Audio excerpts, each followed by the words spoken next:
Assalamualaikum warahmatullahi wabarakatuh. Bismillah, alhamdulillah, la hawla wa la quwata illa billah. Allahumma salli ala Sayyidina Muhammad wa ala ali Sayyidina Muhammad. Suatu hari Abu Nawas menghadapi seekor ular di jalan. Alih-alih ketakutan, Abu Nawas malah berbicara dengan ular itu. "Apa kabar, saudara ular? Mengapa kamu di sini?" Ular itu menjawab, "Aku lapar, Abu Nawas. Aku ingin makan." Tanpa ragu, Abu Nawas berkata, "Tentu, saudara, tapi kamu harus membayar pajak untuk melewati jalan ini." Ular itu pun kaget. "Pajak? Bagaimana aku bisa membayar pajak?" Abu Nawas dengan serius menjawab, "Caranya sangat mudah, saudara. Bayarlah dengan bulu-bulumu. Semakin banyak, semakin baik." Ular itu pun menyerahkan beberapa helai bulu dan Abu Nawas pun tertawa geli. Suatu hari, raja didatangi oleh orang miskin yang mengadukan suatu masalah. "Apa masalahmu, Tuan? Cobalah ceritakan padaku," kata baginda raja. "Nama saya Abu Sukun, orang miskin. Di sebelah rumah saya adalah orang kaya.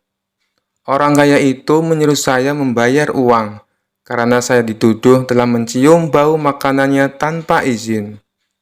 Bagaimana saya bisa menghindari bau makanannya, sementara rumahnya bersebelahan dengan rumah saya, tuanku," kata Abu Sukun. "Apakah Anda sudah membawa kasus ini ke pengadilan?" tanya baginda raja. "Sudah, tuanku. Namun hakim telah menghukum saya untuk membayar 100 dinar atas permintaan orang kaya itu. Saya tidak punya uang untuk membayar sebanyak 100 dinar. Orang miskin seperti saya, dari mana saya bisa mendapatkan uang sebanyak itu?" jawab Abu Sukun dengan sedih. "Jika hakim telah mengambil keputusan, itu artinya kamu bersalah dan harus membayar dendanya," kata baginda raja. Tiba-tiba Abu Nawas berbisik kepada raja. Raja mengangguk tanda setuju dengan Abu Nawas. "Besok saya akan pergi ke pengadilan untuk meminta masalah ini agar dibicarakan lagi supaya mendapat keadilan," kata baginda raja. "Sudahlah, aku akan membantumu. Baginda ingin masalah ini diselidiki dan diadili dengan baik," kata Abu Nawas kepada Abu Sukun. Tengah malam, Abu Nawas meminta raja untuk pergi ke rumah hakim. Tiba-tiba mereka mendengar percakapan di rumah hakim. Dengan cepat, Abu Nawas dan raja bersembunyi sambil mendengarkan percakapan dari dalam rumah hakim. "Saya mendengar raja ingin kasus saya dibawa ke pengadilan lagi. Ini uang 100 dinar saya berikan pada Anda, agar kasus ini saya menangkan," kata si kaya. Raja pun terkejut dan marah. "Besok kita harus pergi ke pengadilan, dan tuanku harus menjadi saksi atas perbuatan mereka," kata Abu Nawas. Keesokan harinya di pengadilan, "Tuan Hakim, Abu Sukun telah mencium bau makanan dari rumah saya tanpa izin. Sebagai bukti, Abu Sukun semakin gemuk, sementara saya semakin kurus. Itu tidak adil, dan saya meminta agar Abu Sukun membayar 100 dinar untuk bau makanan yang sudah diciumnya," kata orang kaya. Di pengadilan, Abu Nawas adalah pengacara Abu Sukun. Abu Nawas berkata, "Tuan Hakim, tidak adil jika Abu Sukun dihukum hanya karena mencium bau makanan saja. Sedangkan orang kaya ini yang memakan makanan dan merasa kenyang.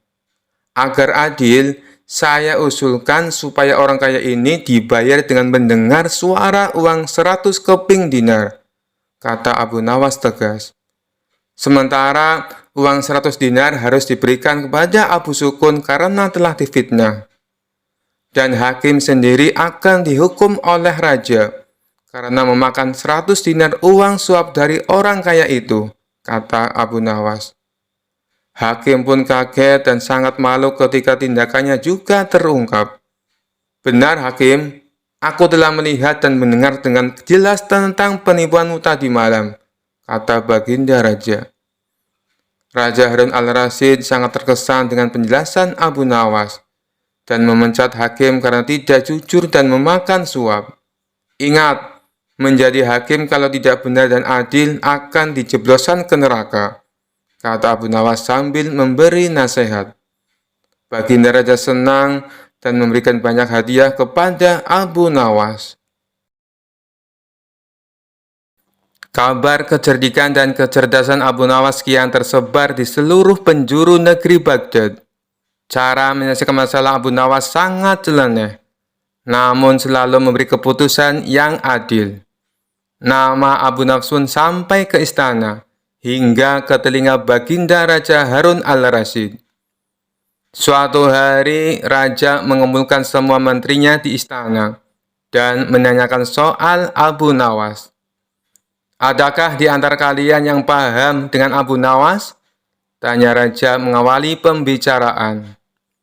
Mendengar pertanyaan Baginda Raja, seketika itu pula seluruh menteri yang hadir berdiri sambil menundukkan kepala, pertanda bahwa mereka juga mendengar nama Abu Nawas. Apakah kalian tahu di mana Abu Nawas tinggal? Tanya Baginda Raja lagi. Kemudian salah satu menteri maju dan mengungkapkan bahwa dirinya tahu di mana Abu Nawas tinggal. Hamba tahu tempat tinggal Abu Nawas, wahai Paduka yang mulia, kata menteri tersebut. Saat itu juga rasa penasaran Baginda Raja ingin mengetahui sosok Abu Nawas kian besar. Dia kemudian memerintahkan pengawal mempersiapkan kuda menuju rumah Abu Nawas. Rombongan Raja berangkat dan membuat heboh para tetangga di sekitar rumah Abu Nawas. Sementara Abu Nawas sendiri masih terlihat santai di dalam rumahnya, dengan handuk masih melilit karena mau mandi. Tidak lama kemudian, pengawal kerajaan beserta Raja datang. Abu Nawas langsung melilitkan handuk di kepalanya, layaknya sorban. Melihat penampilan Abu Nawas yang nyeleneh, membuat Raja tidak bisa menahan tawa. "Siapa kamu?" tanya Raja kepada Abu Nawas. Kemudian salah satu pengawal kerajaan berbisik kepada Raja bahwa orang itulah yang bernama Abu Nawas. Namun Abu Nawas justru menjawab pertanyaan Raja dengan nyeleneh. "Saya ini adalah Dewa Bumi Paduka yang mulia." Mendapat jawaban itu, Raja tidak mau kalah cerdik. Kemudian meladeni dengan pertanyaan yang nyeleneh juga kepada Abu Nawas. "Jika kamu memang Dewa Bumi, tolong besarkan bentuk mata para pengawalku yang sipit ini," pinta Baginda Raja. Abu Nawas yang cerdik juga tidak mau kalah. Dia kemudian langsung memberi jawaban yang membuat Raja kagum. "Ampun Baginda Raja, untuk membesarkan bentuk mata prajurit Baginda, itu adalah tugas Dewa Langit. Saya ini Dewa Bumi, dan hanya bertugas bagian pusar ke bawah. Sedangkan pusar ke atas itu tugas Dewa Langit," les Abu Nawas. Raja pun tertawa dengan jawaban itu dan mengundang Abu Nawas datang ke istananya. Begitu tiba di istana, Abu Nawas diajak masuk ke ruangan Raja yang di situ hanya ada mereka berdua. Tidak lama kemudian, datang istri Raja atau permaisuri membawa 5 butir telur. Saat itu juga terlintas di pikiran Raja untuk memberikan pertanyaan sulit kepada Abu Nawas. "Hei Abu Nawas, tolong bagi 5 butir telur ini kepada 3 orang secara adil tapi tanpa dipecah," tantang Baginda Raja. Tentu saja perintah itu membuat Abu Nawas harus berpikir keras. Namun karena dia sangat cerdas, perintah itu pun langsung dijalankan oleh Abu Nawas. 1 telur untuk Baginda, karena Baginda Raja sudah memiliki 2 telur. Kemudian 1 telur untuk hamba, karena hamba juga sudah punya 2 telur. Dan yang terakhir, untuk permaisuri 3 telur. Karena beliau sama sekali tidak punya telur, kata Abu Nawas. Sejenak Baginda Raja terdiam. Ia masih bingung dengan maksud jawaban Abu Nawas. Tidak lama kemudian, Raja menyadari maksud ucapan Abu Nawas. Dia pun langsung tertawa terbahak-bahak bersama sang permaisuri. Kamu memang cerdas, Abu Nawas. Ini ada hadiah untukmu, karena kau telah berhasil membuat kami terhibur, ujar Baginda Raja. Sejak saat itu, Abu Nawas selalu diundang Raja untuk menemaninya sekaligus memberikan perjalanan sulit kepada Abu Nawas. Suatu hari, datanglah 3 orang desa menghadap Sultan Harun al-Rasyid di istana. Sultan Harun al-Rasyid yang waktu itu sedang duduk berbincang-bincang dengan para pejabat tinggi, langsung saja mempersilahkan ketiga orang itu untuk masuk. Setelah 3 orang itu membungkuk, salah seorang di antara mereka berkata, "Ampun beribu ampun Baginda, karena kami telah mengganggu perbincangan Baginda dengan para pejabat yang lain." "Tidak, kalian tidak mengganggu. Kami malah senang dengan kedatangan kalian. Memangnya ada apa kalian menghadapku? Adakah persoalan yang ingin kalian sampaikan?" "Begini Baginda, saya Ahmad mempunyai 2 ekor kambing betina. Zulfikar mempunyai seekor kambing jantan. Sedangkan Zubair tidak mempunyai kambing. Karena itulah Zubair yang setiap hari harus bekerja mengembalakan kambing. Apabila ketiga kambing itu beranak pinak, maka pembagian keuntungannya juga telah kami sepakati, yakni saya mendapat separuh dari jumlah kambing. Zulfikar memperoleh 1/3 dari jumlah kambing, sedangkan Zubair yang mengembala dan merawatnya mendapat bagian 1/8-nya, terang Ahmad. "Lantas, apakah kambing itu sekarang telah beranak pinak?" tanya Baginda Raja. "Benar Baginda, ketiga kambing itu sekarang sudah berjumlah menjadi 23 ekor. Karena itu kami sekarang ingin membaginya sesuai dengan kesepakatan kami dulu. Tapi ternyata kami kesulitan untuk membaginya. Karena itulah kami ke sini ingin memohon pertolongan Baginda Raja," terang Ahmad. Membagi 23 ekor kambing sesuai perjanjian tentu tidak mudah. Bayangkan, bila Ahmad memperoleh pembagian separuh dari kambing-kambing itu, maka Ahmad sebenarnya mendapat bagian 11 ekor lebih setengah kambing. Sedangkan Zulfikar memperoleh pembagian 1/3. Seharusnya mendapatkan 7 ekor lebih 2/3 kambing. Sementara Zubair mendapatkan 1/8-nya, yang berarti 2 ekor kambing lebih 7/8 kambing.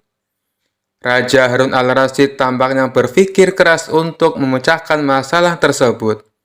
Bahkan para pejabat yang hadir di tempat tersebut juga tak sanggup memecahkan masalah tersebut. Karena orang yang hadir di tempat tersebut tak ada yang bisa memecahkan masalah itu, akhirnya Harun al-Rasyid terpikir untuk mengundang Abu Nawas. Setelah Abu Nawas sampai ke istana, ia pun langsung bertanya masalah yang terjadi. Mereka bertiga kemudian menceritakan ulang kronologi kebingungan tersebut. "Wah, itu masalah kecil Baginda.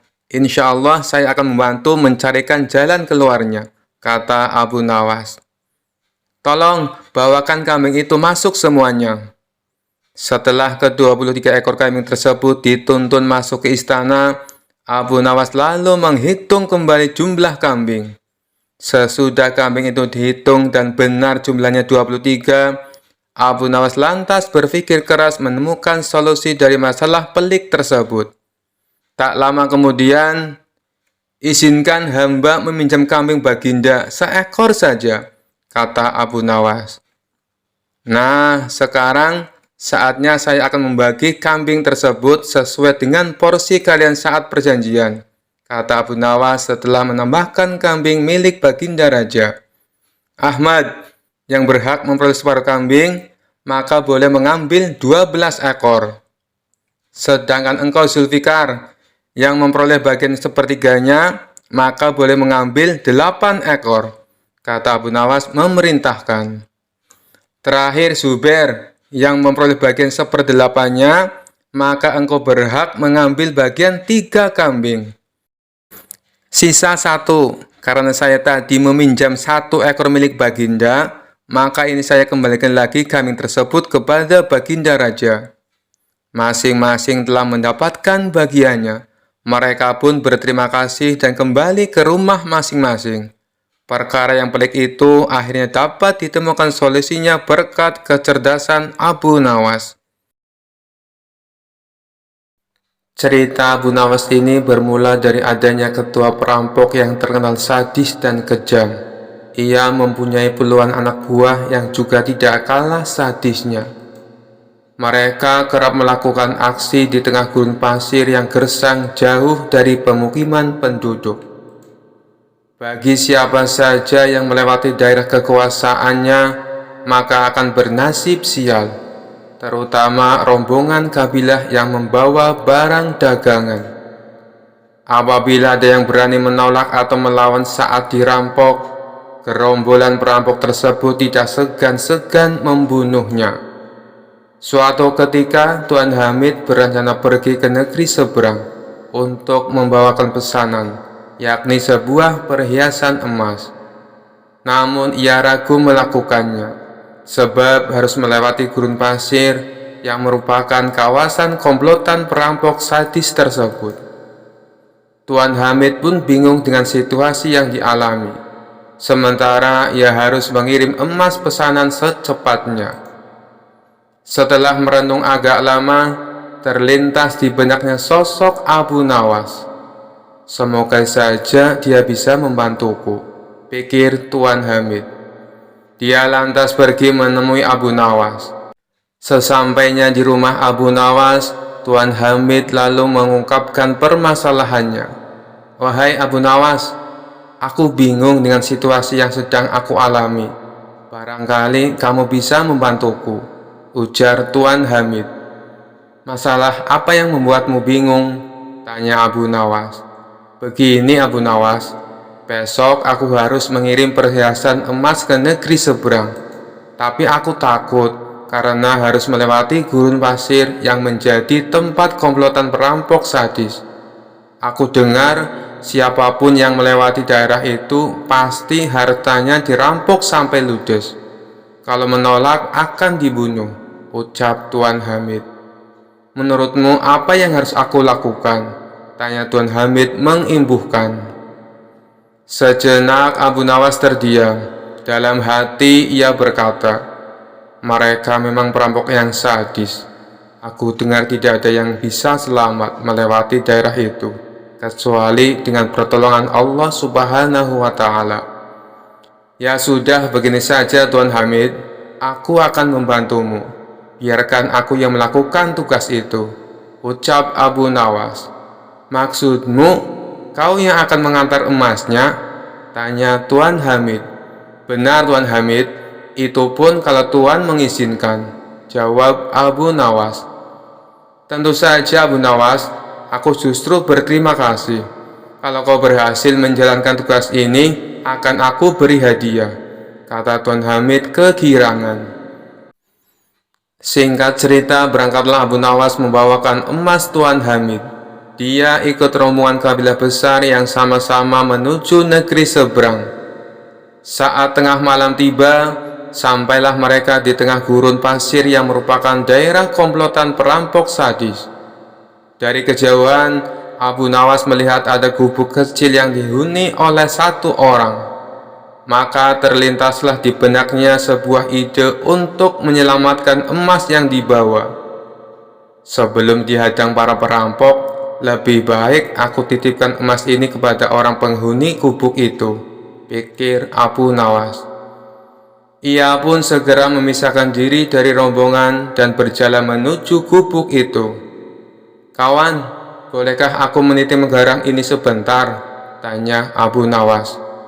Orang penghuni gubuk itu menjawab, oh silakan, taruh saja di dalam. Setelah menitipkan emas, Abu Nawas lalu mengejar rombongannya dan kembali berjalan bersama para kabilah. Tidak lama kemudian, tiba-tiba komplotan perampok muncul menghadang dengan pedang terhunus di tangannya. "Serahkan semua barang kalian, jangan ada yang tersisa. Bila kalian melawan atau menolak, kami tidak segan-segan membunuh kalian," ancam komplotan perampok sadis itu. Rombongan kabilah pun terpaksa memberikan semua hartanya karena ketakutan akan dibunuh. Sedangkan Abu Nawas yang tidak membawa apapun hanya digeledah dan luput dari aksi perampokan. Ketika semua barang dan harta berhasil didapatkan, komplotan perampok ini lalu pergi meninggalkan Abu Nawas dan rombongan. "Alhamdulillah, emas yang kubawa bisa selamat," ucap Abu Nawas dalam hati. Kemudian Abu Nawas berniat kembali mendatangi gubuk tempat menitipkan emasnya. Setibanya di sana, terlihat komplotan perampok yang tadi beraksi juga berada di dalamnya. "Celaka, ternyata aku salah. Orang yang aku titipi emas justru ketua perampoknya," kata Abu Nawas kecewa. Sesaat Abu Nawas ragu dengan tawaran ketua perampok tersebut. "Kalaupun aku lari, pasti akan mudah ditangkap oleh mereka dan bisa-bisa dibunuh. Lebih baik aku datangi saja. Hanya kepada Allah aku meminta perlindungan," ucap Abu Nawas dalam hati. Lalu Abu Nawas memberanikan diri menghampiri mereka. "Tuan mau ngambil barang titipan Tuan?" tanya ketua perampok. "Benar, aku kesini berniat untuk mengambilnya," jawab Abu Nawas. "Ambillah dan segera tinggalkan tempat ini," ucap ketua perampok. Abu Nawas sempat terkejut dan heran dengan ucapannya. Tidak ingin menyia-nyiakan waktu, Abu Nawas segera mengambil emas titipannya dan pergi meninggalkan tempat itu. Saat Abu Nawas berjalan menjauh, sayup-sayup mendengar percakapan para komplotan perampok tersebut. "Kenapa Tuan membiarkan orang asing itu mengambil hartanya?" tanya salah satu anak buah. Sang ketua perampok menjawab, "Orang asing itu telah mempercayaiku, seperti aku mempercayai Allah akan menerima tobatku. Aku hargai kepercayaan orang asing itu agar Allah menghargai kepercayaanku pula." Mendengar hal itu, barulah Abu Nawas tahu bahwa sebenarnya si ketua perampok adalah orang yang ingin bertobat. Diceritakan ada seorang pertapa suci yang ingin menyadarkan Abu Nawas akan tingkah konyolnya. Menurut dia, apa yang dilakukan oleh Abu Nawas tidaklah mencerminkan manusia yang memiliki etika moral kesopanan. Dia juga ingin menunjukkan bahwa keyakinan yang dianutnya selalu mengedepankan etika normal kesopanan. Tujuan si pertapa suci melakukan hal itu tidak lain dan tidak bukan supaya Abu Nawas tertarik dan mengikuti keyakinannya. Singkat cerita, maka berangkatlah si pertapa suci ke rumah Abu Nawas. Sesampainya di sana, ia langsung mengetuk pintu rumah Abu Nawas.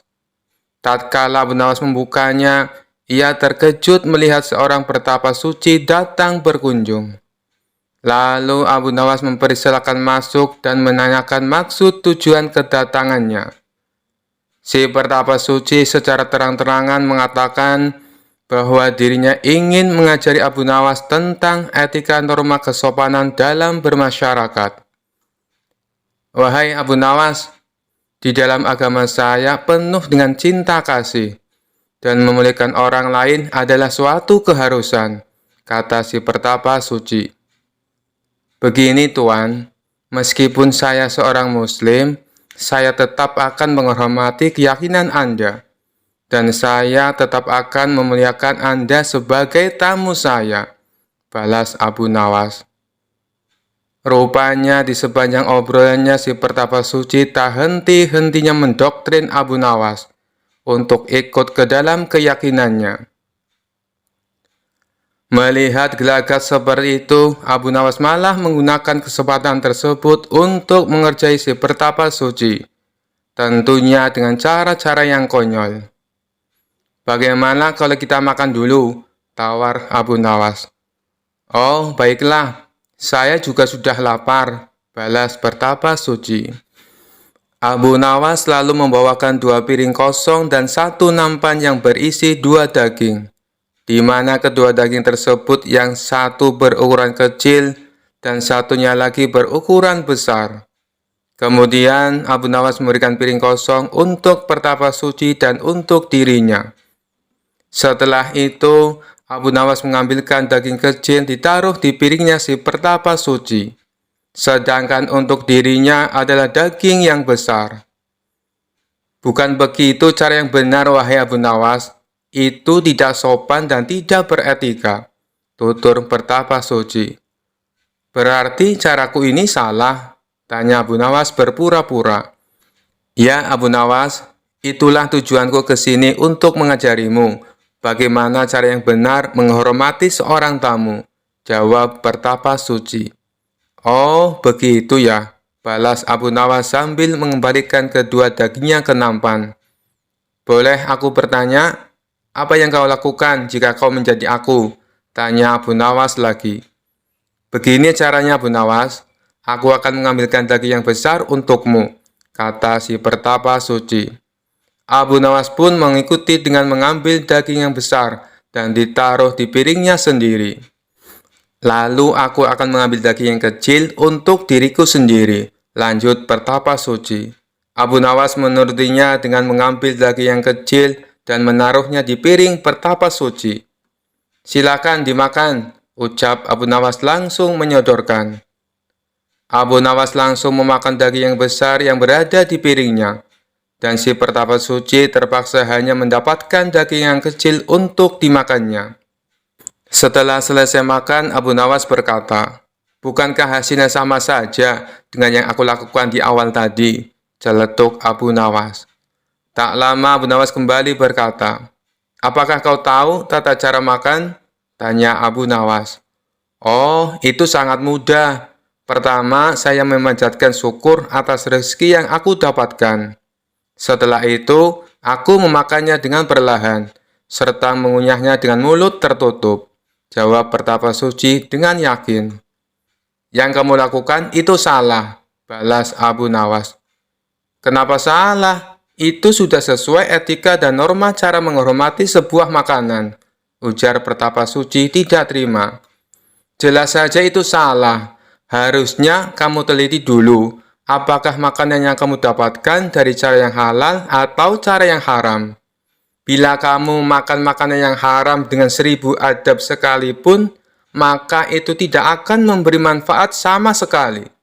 Makanan haram justru akan menyebabkan hatimu menjadi hitam, jelas Abu Nawas. Merasa dirinya malah dipermainkan Abu Nawas, si Pertapa Suci akhirnya pamit pulang dan pergi meninggalkan rumah Abu Nawas. Pada suatu hari, Baginda Raja Harun al-Rasyid tersenyum sendiri, manakala mendapati ayam betinanya bertelur. Beliau memanggil pengawal agar mengumumkan kepada rakyat bahwa kerajaan mengadakan sayembara untuk umum.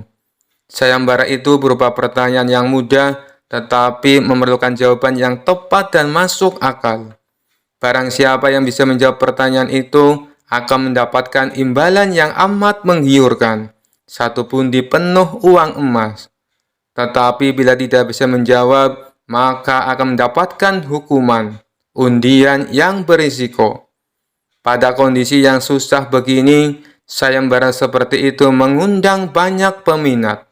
Sayang beribu sayang, karena hukuman yang berat bila gagal menjawab, maka para peminat itu hanya bisa menelan air liur saja. Pundi-pundi uang emas itu sungguh memikat. Namun apa daya otak diragukan kecerdasannya. Mengingat beratnya hukuman yang akan dijatuhkan, maka hanya 4 orang yang nekat mengikuti sayembara itu. Abu Nawas yang mendengar sayembara raja langsung mendaftar. Dia menjadi salah satu dari 4 orang itu. Aturan main sayembara itu ada 2. Pertama, jawaban harus masuk akal. Kedua, peserta harus mampu menjawab sanggahan dari baginda raja sendiri. Pada hari yang telah ditetapkan, para peserta sudah siap di depan panggung. Penonton pun berjubel. Mereka ingin menyaksikan siapa yang beruntung akan mendapatkan pundi-pundi uang emas itu. Baginda raja duduk di atas panggung. Beliau memanggil peserta pertama. Peserta pertama maju dengan tubuh gemetar. Baginda raja bertanya, manakah yang lebih dahulu, telur atau ayam?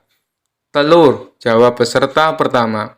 Apa alasannya? Tanya baginda raja. Bila ayam lebih dahulu, itu tidak mungkin, karena ayam berasal dari telur, kata peserta pertama menjelaskan. Kalau begitu, siapa yang mengerami telur itu? Sanggah baginda raja. Peserta pertama pucat pasi, wajahnya mendadak berubah putih seperti kertas. Ia tidak bisa menjawab. Tanpa ampun ia dimasukkan ke dalam penjara.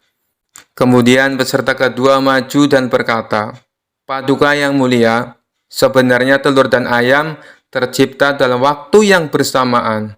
Bagaimana bisa bersamaan? Tanya baginda raja. Bila ayam lebih dahulu, itu tidak mungkin, karena ayam berasal dari telur. Bila telur lebih dahulu, itu juga tidak mungkin, karena telur tidak bisa menetas tanpa dierami, kata peserta kedua dengan mantap. Bukankah ayam betina bisa bertelur tanpa ayam jantan? Sanggah baginda raja memojokkan. Peserta kedua bingung, ia pun dijebloskan ke dalam penjara. Lalu giliran peserta ketiga, ia berkata, Tuanku yang mulia, sebenarnya ayam tercipta lebih dahulu daripada telur. Sebutkan alasanmu, kata baginda raja. Menurut hamba, yang pertama tercipta adalah ayam betina, kata peserta ketiga meyakinkan. Lalu, bagaimana ayam betina bisa beranak pinak seperti sekarang, sedangkan ayam jantan tidak ada? Tanya baginda raja memancing. Ayam betina bisa bertelur tanpa ayam jantan. Telur diirami sendiri, lalu menetas dan menurunkan anak ayam jantan. Kemudian menjadi ayam jantan dewasa dan mengawini induknya sendiri. Peserta ketiga berusaha menjelaskan. Bagaimana bila ayam betina mati sebelum ayam jantan yang sudah dewasa sempat mengawininya? Peserta ketiga pun tidak bisa menjawab sanggahan baginda raja. Ia pun dimasukkan ke dalam penjara. Kini tiba giliran Abu Nawas. Ia berkata, yang pasti adalah telur dulu, baru ayam. Coba terangkan secara logis, kata baginda raja ingin tahu. Ayam bisa mengenal telur. Sebaliknya, telur tidak mengenal ayam, kata Abu Nawas singkat. Agak lama baginda raja merenung. Kali ini baginda raja tidak menyanggah alasan Abu Nawas. Penonton pun bersorak, Abu Nawas berhak atas hadiah pundi-pundi uang emas itu. Sekian dulu perjumpaan kita kali ini. Sampai bertemu lagi di kisah-kisah selanjutnya. Terima kasih yang sudah subscribe dan setia menonton channel ini. Wassalamualaikum warahmatullahi wabarakatuh.